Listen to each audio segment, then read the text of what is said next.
Nós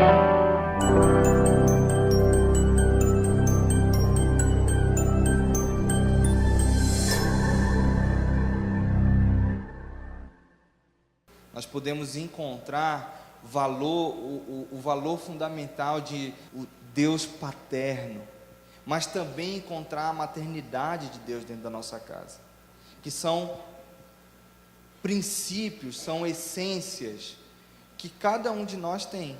Eu tenho a missão, como homem, de comunicar a paternidade de Deus, mas existe uma maternidade que também vem de Deus, e que a mãe tem essa oportunidade de comunicar para o filho, e esse conjunto formam pessoas com bons fundamentos, com bons valores, e a gente vai caminhar nesse sentido aqui. Existe um texto lá em Joel, no capítulo 2, versículo 28, que vai ser a base bíblica para nós começarmos a percorrer um caminho de fundamentos da verdade em relação à família. Diz assim: e depois disso derramarei do meu espírito sobre todos os povos. Os seus filhos e as suas filhas profetizarão, os velhos terão sonhos e os jovens terão visões. Algo que eu acho muito interessante nesse versículo é que existe uma faixa etária específica para que essas coisas aconteçam, para o derramamento do Espírito. Ele vem só para uma faixa etária? O que esse versículo está comunicando para nós? Que a família está envolvida, que a família está envolvida num processo de derramar do Espírito Santo. E esse processo de derramar do Espírito Santo envolve uma maturidade emocional, uma maturidade espiritual, uma maturidade em conjunto para a casa toda. Por quê? Porque cada um vai ter uma experiência específica durante a vida. Então, desde os mais novos até os mais velhos, existe uma missão de vida, existe algo que Deus faz e vai ser sobrenatural, e é na casa toda. Deus, ele não escolheu a família para viver experiências isoladas. Deus escolheu a família para ter experiências profundas e totais com Ele. A Bíblia, ela começa no Antigo Testamento com uma família. Começa o Antigo Testamento com uma família. E como começa o Novo Testamento? Com outra família, a família de Jesus. Então, Deus, ele tem algo muito precioso em relação à família. É sobrenatural o comprometimento que Deus tem, o grande plano que Deus tem com a humanidade é no campo da família, no ambiente da família. É por isso que Satanás tem o maior interesse, o maior interessado em fragmentar a família. Porque o grande plano de Deus, a obra de Deus, ela está envolvendo a família. O Deus, ele tem alvos muito específicos para cada um de nós, e envolve um caminhar em família. E eu sei que cada um aqui tem a sua história, cada um viveu um processo, né? Como eu falei, eu vivi um processo na minha adolescência de uma família fragmentada, mas Deus, ele tem um caminho para nós percorrermos de propósito, e nós vamos falar aqui de propósito da família, né? Algo que ao longo dos anos foi se perdendo foi o valor. A família, ela tem um grande valor, só que o que mais nós temos sido espremidos na nossa jornada de vida, é um caminhar assim. Tudo que a gente faz tem preço, né? A sociedade, tudo dá preço para tudo, mas muitas coisas foram se perdendo valor. E algo que na família também começou a se perder foi o grande valor da família. A gente vive uma sociedade do descartável, onde tudo pode ser comprado, e pode ser descartado ali, tudo tem o seu preço. E nesse ritmo intenso de perder alguns fundamentos pelo caminho, também valores foram perdidos. E hoje aqui a gente tem um grande desejo, né, nesses dias aqui, de resgatar os verdadeiros valores do reino em lugares onde foram perdidos, em lugares onde só há preço, onde muitos pais só têm batalhado para sustentar o evento do casamento, onde muitos casais só têm batalhado para ter somente o patrimônio, e alguns valores fundamentais ficaram pelo caminho. Hoje, a gente tem recebido uma grande movimentação de jovens e adolescentes do país, que tem procurado, que tem se abre o coração nos aconselhamentos conosco, que a maior falta, assim, o que mais tem faltado dentro de casa é o tempo de qualidade, é o valor do tempo. Ninguém mais tem tempo para nada, é todo mundo na correria, todo mundo fazendo o seu próprio desejo, suprindo a sua própria necessidade, e aí a gente se enche de desculpas para não ter tempo de qualidade com os nossos filhos, muitas vezes, e aí muitas coisas vão ficando para trás, muitas coisas vão ficando de lado, e os valores é o que tem que permanecer, o valor do reino. A Jaque está lembrando de um testemunho aqui. Graças a Deus, irmãos. Só porque eu acho importante lembrar também que, assim, como ele citou nos acampamentos, todas as crianças e adolescentes que participam dos nossos acampamentos são filhos de cristãos, e é gente de igrejas de todo o Brasil. Geralmente a gente faz 2 atividades com elas, que eles são divididos em família, dentro do acampamento, onde ele tem um pai e uma mãe, que é um obreiro mais velho, que cuida dele, e os irmãos mais velhos, que são os demais obreiros, ou os irmãos mais velhos. E as 2 coisas que eles mais pedem é o tempo em família. Com N coisas que acontecem numa campanha, o que eles pedem é o tempo que eles têm em família. O que eles fazem em família? Eles conversam sobre vários assuntos, têm brincadeiras na família, e tem uma dinâmica que todo ano a gente faz com eles, que é para eles desenharem a família como animais. Se você fosse um animal, quem você seria? Se a sua mãe fosse um animal, quem ela seria? E o seu pai, quem ele seria?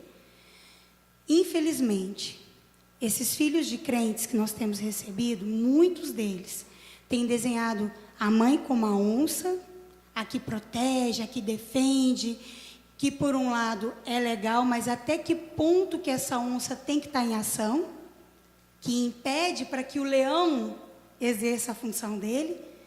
Muitos não colocam nada. Já tive situações de filhos que falaram: não, meu pai é um nada, não vou colocar ele não. E já tive situações também de que muitos colocaram: meu pai é um bicho preguiça. Porque ele nunca vê o pai envolvido em absolutamente nada dentro de casa. O pai trabalha muito fora, mas ele não vê o pai participar dentro. Ele não vê o pai envolvido junto com a mãe.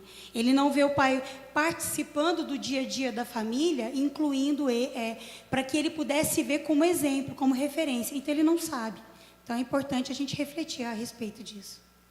E isso é bem interessante, porque é a questão do valor, do que realmente tem valor. E a gente vai falar aqui muito do valor da família. E se você valoriza a família, você vai valorizar ainda mais. E se você não tem valorizado, você vai passar, se Deus quiser, a valorizar ainda mais sua família e seus filhos, em detalhes muito importantes. Gente, a gente falou de um pequeno desenho que a gente representou, mas a gente tira, assim, informações muito importantes, né? Muita gente tem deixado de ir assim: pai, olha, eu não quero ir para a Disney esse ano não, eu quero ir lá para a campanha de Kings Kids, porque lá a gente tem tempo em família, a gente conhece gente de todo o Brasil, a gente ora, eu ouço Deus, sabe? Não é o preço o mais importante, mas é aquilo que realmente tem valor na vida. Não que não seja legal ir para a Disney, né? É muito legal, eu ainda não fui, né? Minha filha deseja muito ir, né? Mas valor, é algo fundamental. Que a família ela seja cada vez mais curada e tratada para o quê? Multiplicar esse número de filhos. Deus te deu filhos biológicos, mas quantos filhos na fé você vai gerar ou já tem gerado? Porque foi assim na vida de José. O filho não era dele, biologicamente, mas ele teve a oportunidade de criar o quê? Realmente, verdadeiramente um filho de Deus. E o que comunicou para nós? Que nós também vamos criar filhos de Deus nessa terra. Amém? Então, é um caminho aí muito importante para nós percorrermos. Qual que é o propósito da família? O propósito da família é que as gerações, elas vivam o reino. O grande propósito da família é viver plenamente o reino de Deus nessa terra. Você tem uma missão na sua casa, de discipulado intensivo, que não é fácil muitas vezes, mas você vai comunicar o reino, e vai viver o reino nessa cidade. O que a sua família vai deixar de legado? Qual que é o legado da sua geração? A partir de você, o que vai ser comunicado nas gerações a seguir? Dos seus filhos, dos seus netos, dos seus bisnetos. Eu venho de uma geração de família crente. Nasci num lar cristão, meu pai nasceu num lar cristão, era filho de pastor. Meu avô, pastor, nasceu num lar cristão. Meu bisavô, crente, hospedou os primeiros missionários da Assembleia de Deus em Belém, Daniel Berg e Gunnar Vingre. Na casa deles, hoje eu sei porque que tem uma missão especial na nossa veia, com um ministério pioneiro pelo Brasil. Porque existe uma essência na família, um legado, que alguém lá atrás, que não eram cristãos, se converteram. Existia um Guimarães lá atrás, que eu sou Guimarães, lá atrás que converteu, e aí mudou o curso da história. E eu fiz uma árvore genealógica uma vez, e eu fiquei impressionado de ver. A Jaque, a gente foi no nosso noivado em Belém, ela ficou impressionada, porque tanto pelo lado do meu pai, quanto pelo lado da minha mãe, é crente para todo lado. É crente para todo lado. Alguém no momento da história mudou o curso, mudou a trajetória. Você vê minha avó de 82 anos aconselhando, falando das experiências que ela teve com Deus com 6 anos de idade, que ela lembra muito bem até hoje, de tantas pessoas que ela influenciou, e fala que ela já era a 6ª geração de crentes, e aí veio todos os netos, bisnetos. Hoje teve gente que já desviou na nossa família, mas praticamente todo mundo já está convertido de volta, né? Tios, primos, enfim. E a Jaque, a gente foi no noivado lá, ela viu. Ela disse: meu Deus do céu, nunca vi tanto crente junto. Porque a gente foi até numa festa de 80 anos, numa família só. Tinha até muita comida, né? Porque muito crente junto tem que ter muita comida. Eu conheci um chefe de cozinha ali do Rio Grande do Sul, amigo meu, e ele faz festas para vários setores da sociedade. Aí quando tem crente, ele tem que colocar a plaquinha lá, 20% a mais de comida.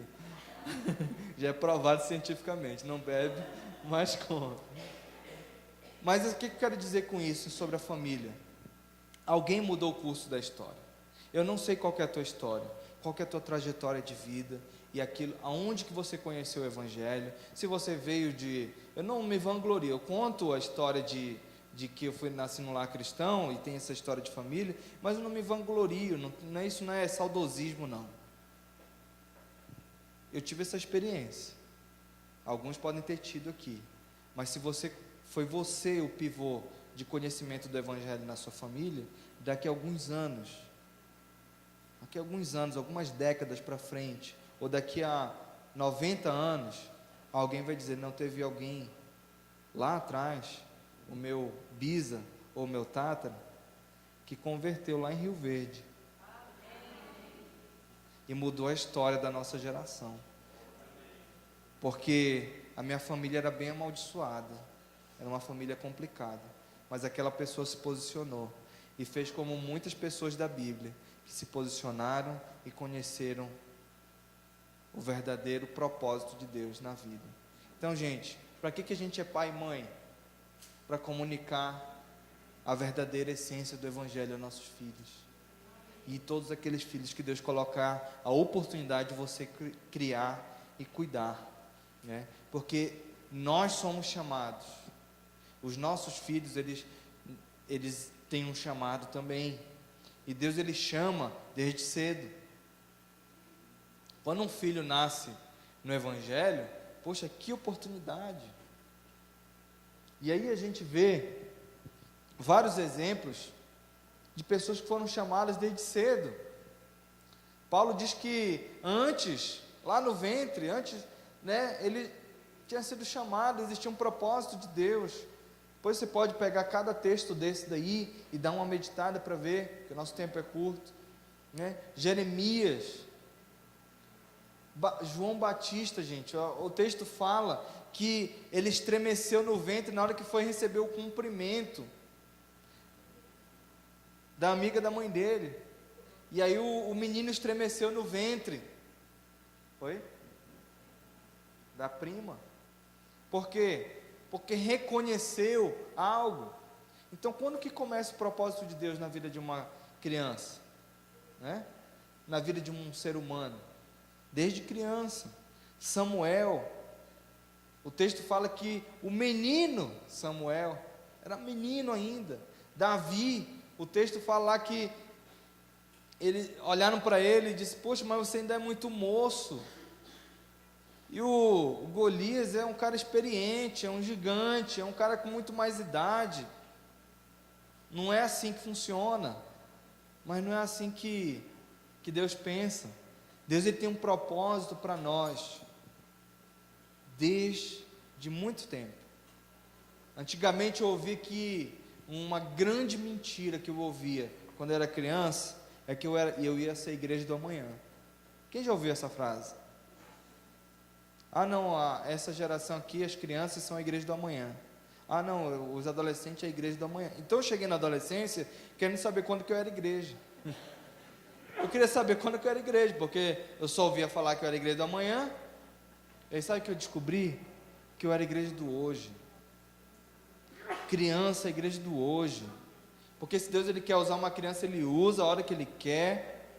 E a gente vai pensar junto sobre algumas leis essenciais, alguns princípios importantes que fazem parte da vida da família, de uma família que anda com valores do reino. O que são leis? Né? Para que existe lei? Né? Ela representa um que na nossa vida? Então a gente tem um conceito de que a lei, ela é um conjunto de regras estabelecidas por Deus para serem cumpridos. A lei, ela faz o quê?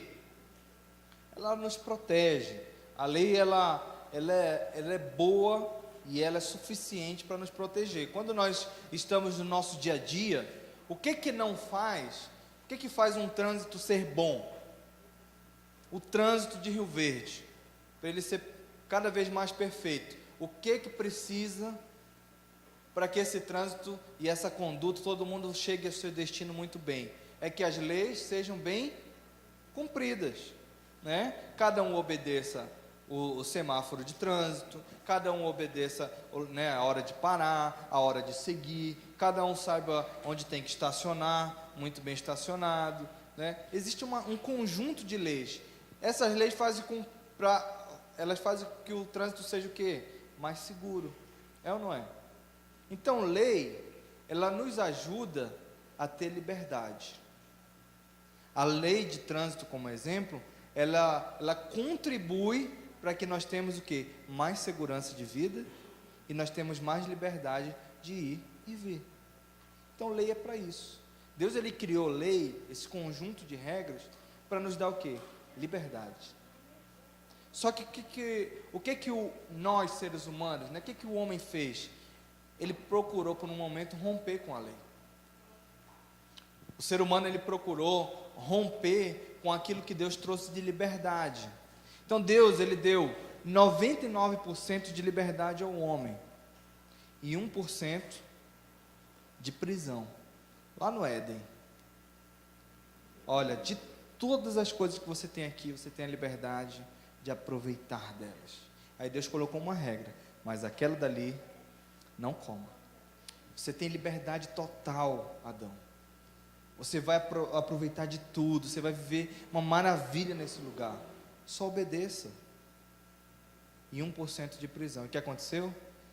Adão foi viver 1% de prisão e acabou com a família dele.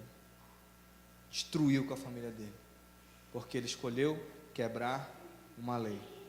Porque ele escolheu quebrar princípios essenciais que seriam protetivos para ele e para a família. Então, quando a gente pensa nesse aspecto, nesse assunto, nós temos que lembrar que existem regras, que existem valores, princípios fundamentais do Evangelho que vão proteger a nossa casa, que vão edificar os fundamentos sólidos da nossa casa. E aquilo que a gente tem quebrado de lei, ela pode trazer consequências nocivas para a nossa casa. Então, quanto antes nós corrigirmos, pagarmos as multas de algumas leis que nós quebramos, melhor, porque senão a gente vai ficar sem a liberdade. Senão a nossa carteira pode ser o quê? Caçada, e aí a gente fica preso numa situação, eu não consigo me deslocar. Ou é assim que é no trânsito, a gente tem um limite, e cada vez que a gente quebra algo maior, a gente tem uma consequência maior. Cada vez que uma lei é quebrada, a lei espiritual, quando ela é quebrada, existem também consequências. Então a lei, ela veio para nos proteger. A lei, ela veio para trazer uma liberdade maior para a família. Alguém lê aí Neemias 9, 13, a parte B do versículo, e outra pessoa, Romanos 7, 12. Vamos falar bem breve sobre leis espirituais, nesses versículos, porque as leis espirituais, elas são essenciais para nós cumprirmos e protegermos a nossa casa, protegermos os nossos filhos, a nossa família, como família de Deus.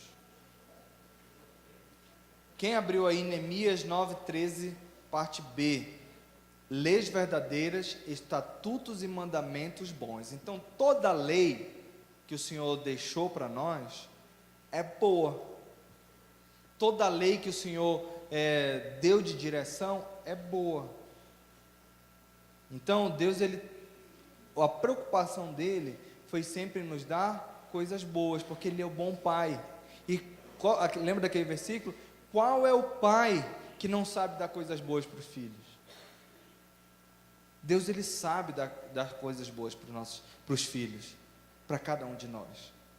E nós temos a oportunidade de transmitir isso para os nossos filhos, coisas boas. É por isso que nós colocamos limites, por isso que nós colocamos direção, e a gente já vai falar sobre isso. Romanos 7:12, a lei é santa, o mandamento é santo, é justo e bom. Então todo mandamento que o Senhor tem para nós, ele é bom, ele é agradável, ele faz parte da liberdade que o Senhor nos dá. Então, um componente essencial da família, do princípio da família, lá outra pessoa pode ler lá em Gênesis 2:24. Então Deus trouxe um mandamento, um componente essencial da formação de uma família, e que isso nós vamos comunicar lá na frente para os nossos filhos, quando eles forem emancipados também, é que o homem vai deixar pai e mãe.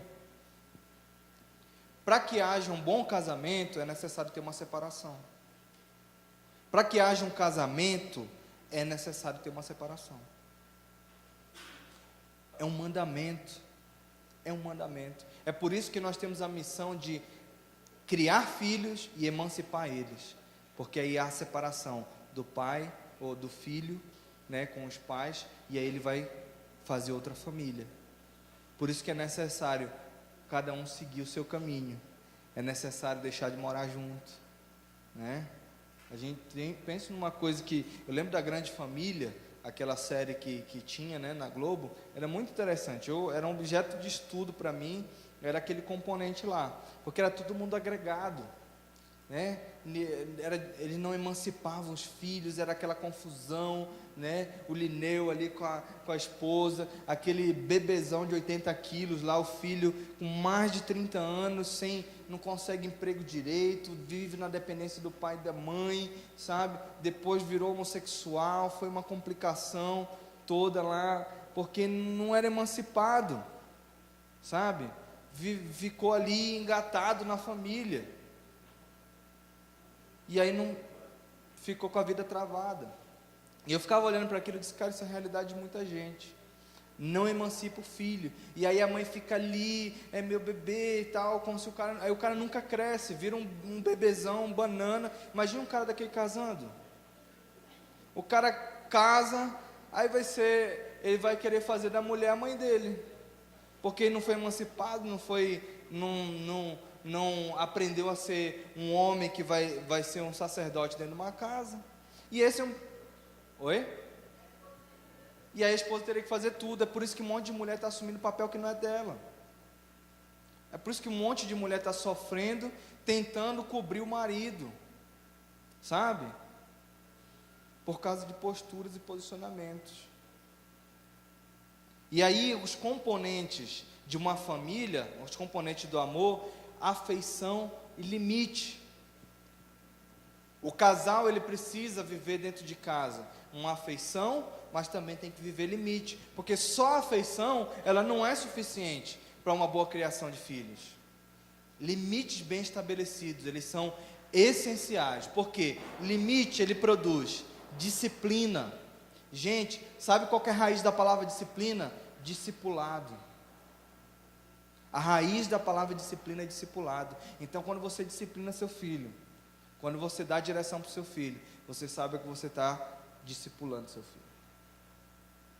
É por isso que a gente vê o bom discipulado de Jesus, colocando limite, estabelecendo o caminho, dando direção para aqueles que andam com Ele.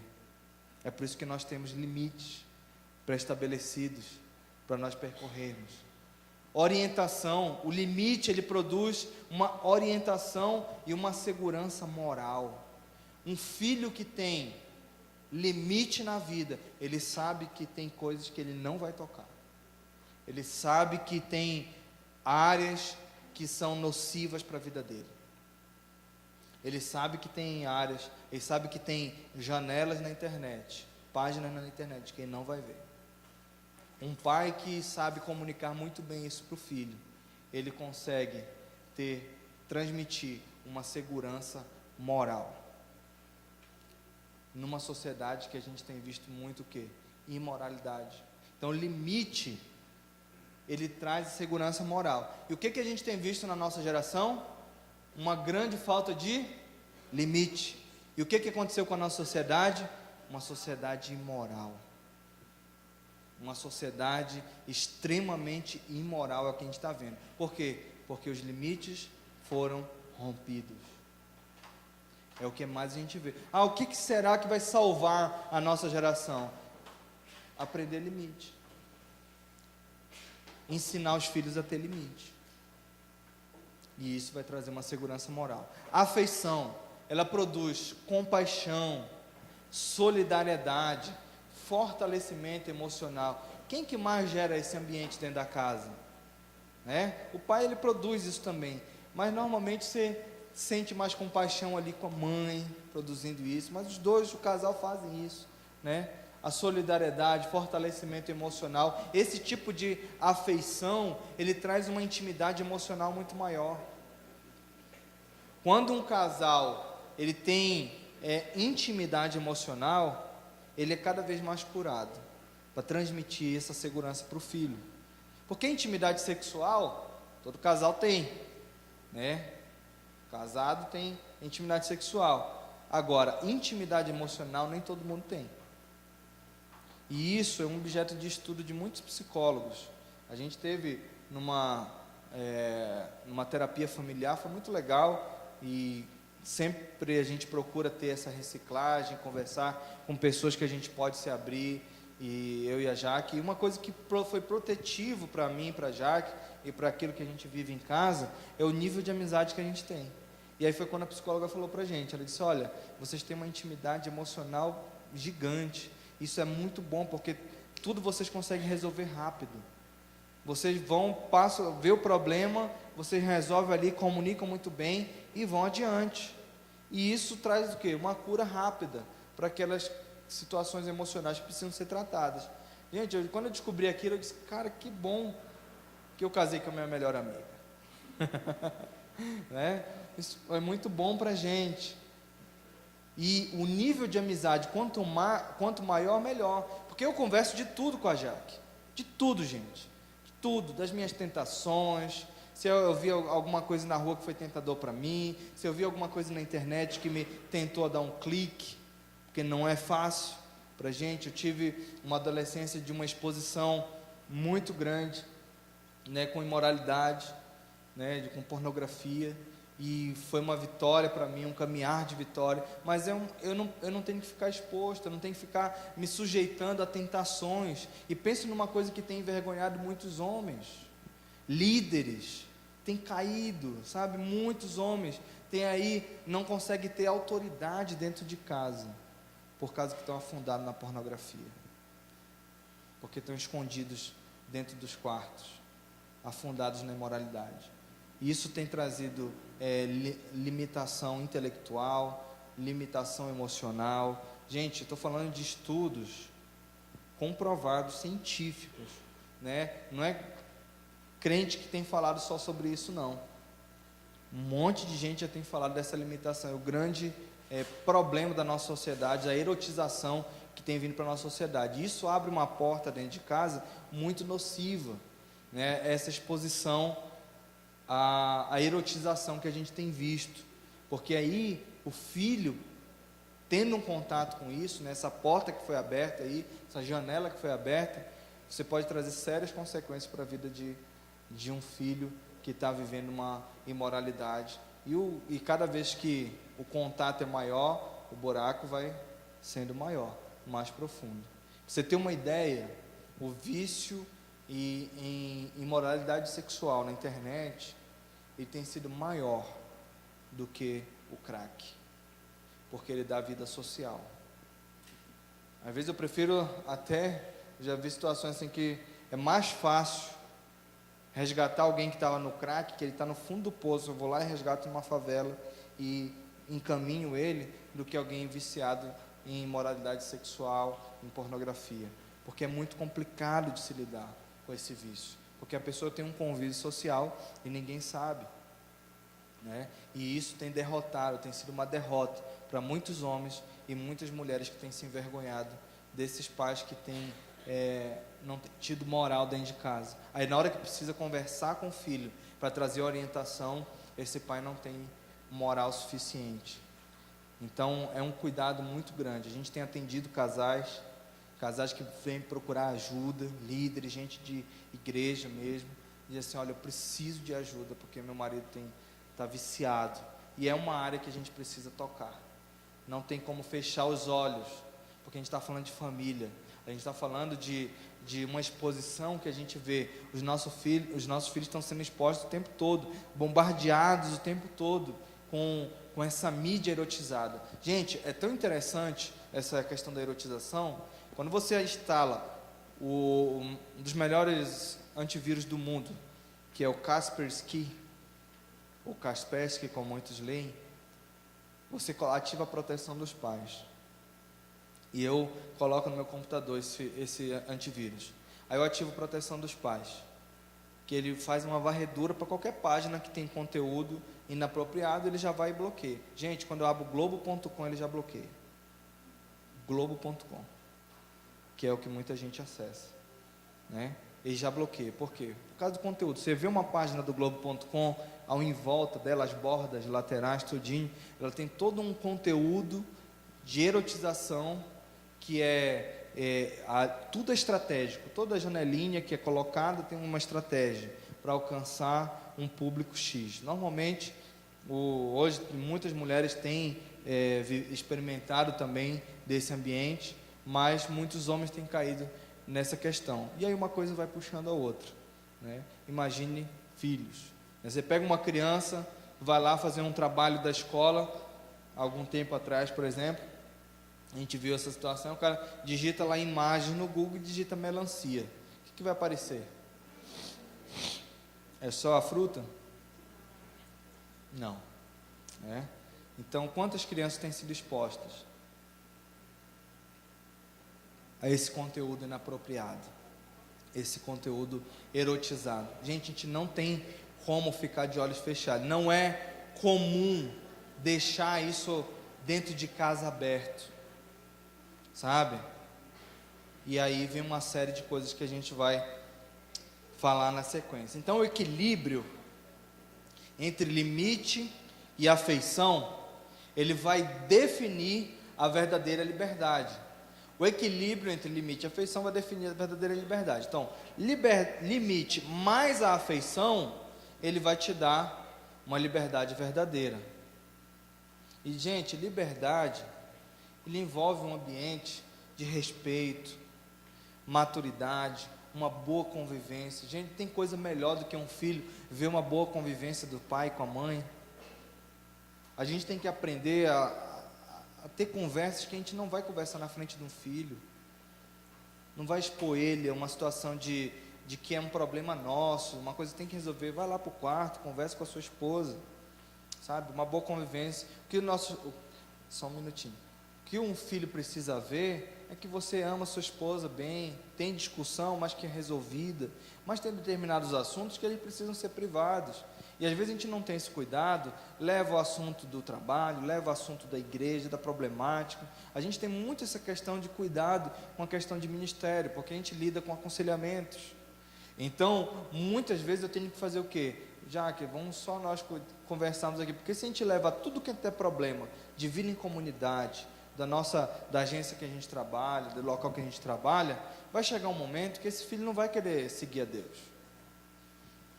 Se a gente levar toda a problemática, de uma igreja e ficar conversando dentro de casa, de ministério e tudo mais, pode ser que aquele filho não vai querer seguir a Deus, porque ele só vai ver problemas. Mas se é desse jeito, é melhor não pegar esse caminho. Então a gente tem que saber a hora de conversar todas as coisas, ainda mais nós que lidamos com muitos assuntos profundos, assuntos difíceis no âmbito do aconselhamento. Então essa pirâmide, ela traz um retorno um pouco breve sobre o que nós tratamos ontem, até onde nós paramos, que é o quanto que o pai, ele influencia na direção, limite e proteção, e ele dá essa noção de missão de vida. Ele traz uma direção, ele traz a missão de vida, é a principal influência que o pai traz. A mãe, ela traz a nutrição, vínculo e organização. Ela cria essa atmosfera, e traz a noção de submissão na família. O casal, ele traz o quê? Uma noção de equipe, a sexualidade, o companheirismo e a afetividade. E esses assuntos o filho aprende com o ambiente do casal. Ele desenvolve a sexualidade, aquilo que ele vê em casa, a partir daquilo que ele vê em casa, no ensino saudável sobre a sexualidade, a afetividade e o companheirismo que ele enxerga dentro de casa. Esse ambiente, ele tem no miolo desse conjunto, dessas três coisas, é o que?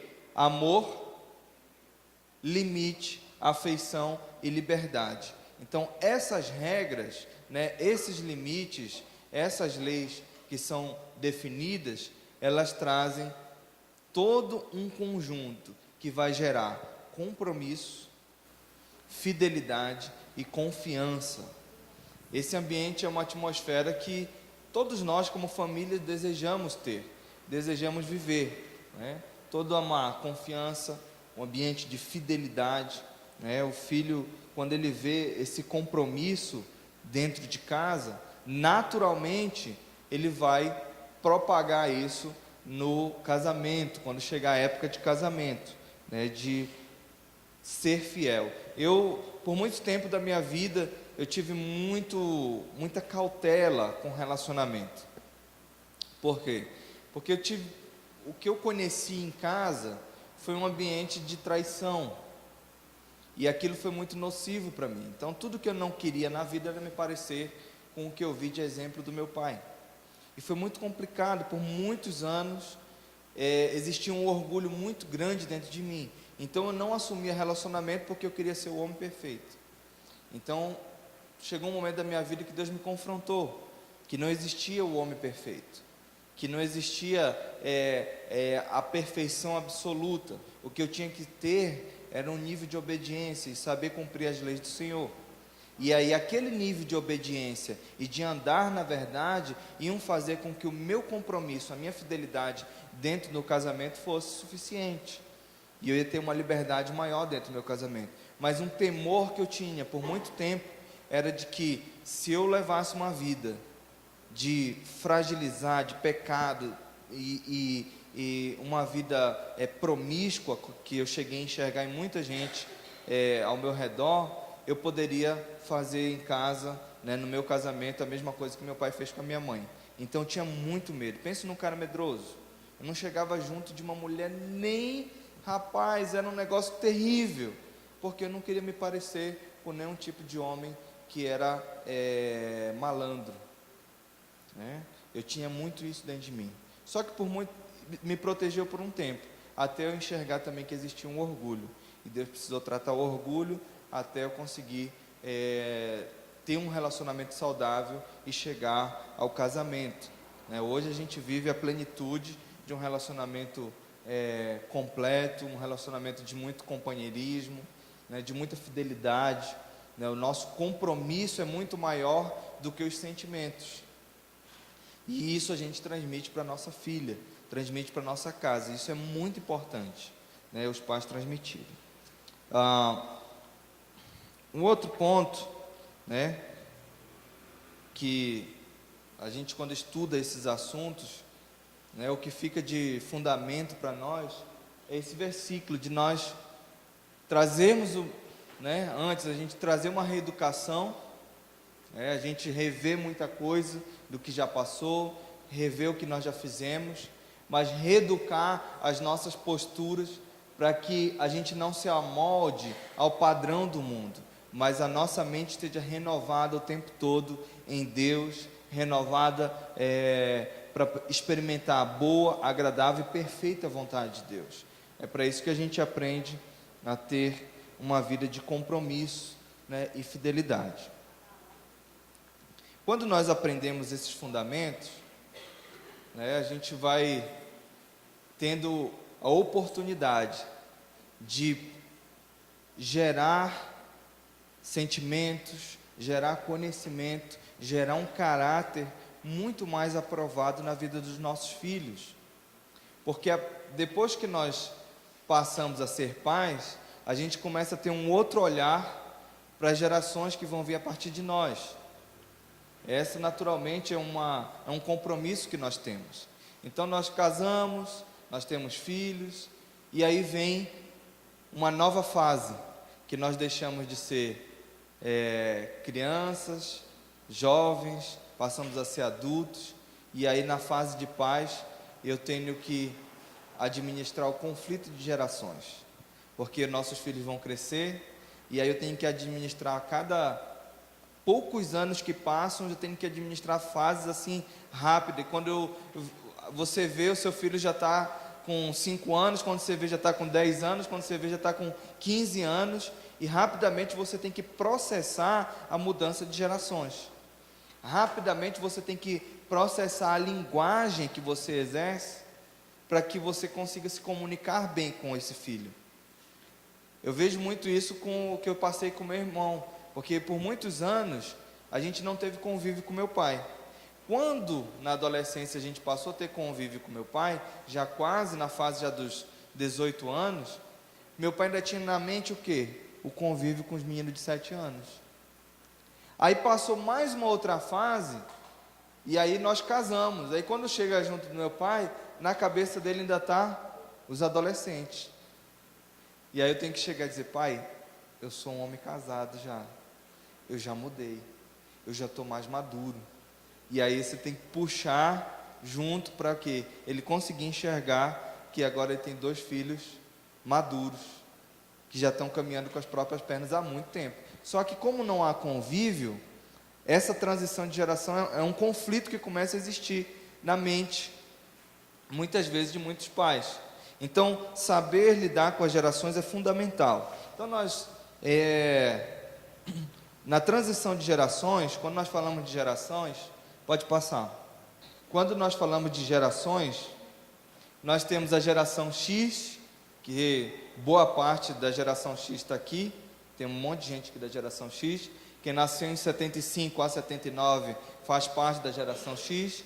A geração Y, de 80 a 2000, né, nessa transição. E a geração Z, né, a última geração. Essas gerações mudaram. O comportamento das gerações pode passar, Jaque. O comportamento da geração, ele é dinâmico o tempo todo. Antigamente, a cada 25 anos, a geração mudava. Você olha aí, tinha o comportamento da geração mudava a cada 25 anos. Hoje, o que a gente observa? Que a cada 5 anos o comportamento muda significativamente. Quanto mais você estuda o comportamento das gerações, você vê que a mudança é cada vez mais rápida, as posturas, né? Então, existia a geração Baby Boomer, que a gente estuda, depois você pode procurar lá no YouTube. Inclusive, o Jornal Nacional, uma época atrás, fez uma matéria bem interessante dos Baby Boomers, o comportamento no trabalho, como é que era. Existe uma atenção hoje sobre o comportamento das gerações. A própria economia, né, tem uma atenção específica para isso. As empresas prestam muita atenção para isso. Antes, experiência de idade era sinal de experiência, de trabalho suficiente para que o trabalho fosse mais efetivo. Hoje, muitos da geração Y têm assumido a liderança nas empresas, e o que a gente vê muitas matérias sobre isso, né, são chefes de muita gente de 45, 50 anos, né, e isso trouxe um conflito muito grande. Então, se existe esse conflito nas empresas, imagine dentro de casa, né? Imagine o que pode se observar em casa.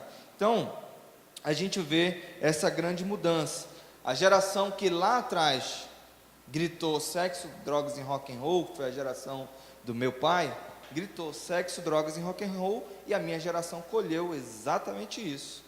Colheu a AIDS, colheu toda a promiscuidade, a erotização da geração, né? A minha geração colheu todo esse grito passado.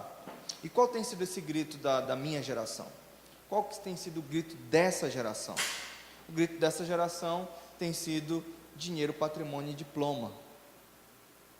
Não que essas coisas não sejam importantes, são, mas tem sido esse grito, né, que a gente tem dado. E o que a próxima geração vai colher? Né? Filhos que têm virado, que a gente falou ontem, né, que viraram amuletos dos pais. Os pais querem só fazer dos filhos, realizar nos filhos os sonhos pessoais, né, e não discernir o que é realmente o propósito de vida daquele filho. As mudanças foram acontecendo. As casas, né, mudaram. Antigamente você via a cozinha de uma casa, era uma mesa enorme, com um monte de gente comendo, né, era a realidade das casas. E aí depois o que? As pessoas foram sendo empurradas para comer na sala. E aí na sala veio a televisão, todo mundo come na frente da televisão, né, todo mundo saiu da cozinha, né? E aí agora você vai em alguns apartamentos você vê do Minha Casa Minha Vida, e alguns outros projetos ainda cada vez mais compactos, a sala está ainda mais espremida e todo mundo está indo para o quarto, né, no individualismo total. Então o individualismo ele passou a ser algo comum, e muito mais comum em todos os ambientes da sociedade. Outro dia a gente estava prestando atenção sobre essa questão do individualismo. Por exemplo, como que era os grupos de louvor na década de 90? Era uma adoração o quê? Coletiva. Eram conjuntos. O que hoje o pessoal mais briga para ter? Só um. Individualismo. Um monte de conjunto daqueles da década de 90 racharam. E cada um quer cada um por si. A sociedade te espreme ao individualismo. Esse mundo te espreme ao individualismo. E a família tem sido cada vez mais, tem sofrido cada vez mais por causa dessa individualidade, né? As pessoas têm ficado mais isoladas. E aí muitos filhos têm sido criados, infelizmente, nesse ambiente. Você dá um entretenimento e encosta o filho ali e esquece da vida, né? Muitos pais, quando sentam para conversar com os filhos, não conseguem ter um diálogo mais amplo e mais aberto, né? Porque o mais importante é você ter o quê? Tá ali na internet um perfil. Já vi muitos pais conversando com o filho só pela internet, né? A gente já chegou em acampamentos que a gente teve que fotografar, né, o menino ali direto, né, no Face, no WhatsApp e tal, e silêncio na sala, um bando de adolescentes, silêncio, todo mundo conversando entre si só no WhatsApp ali, no smartphone.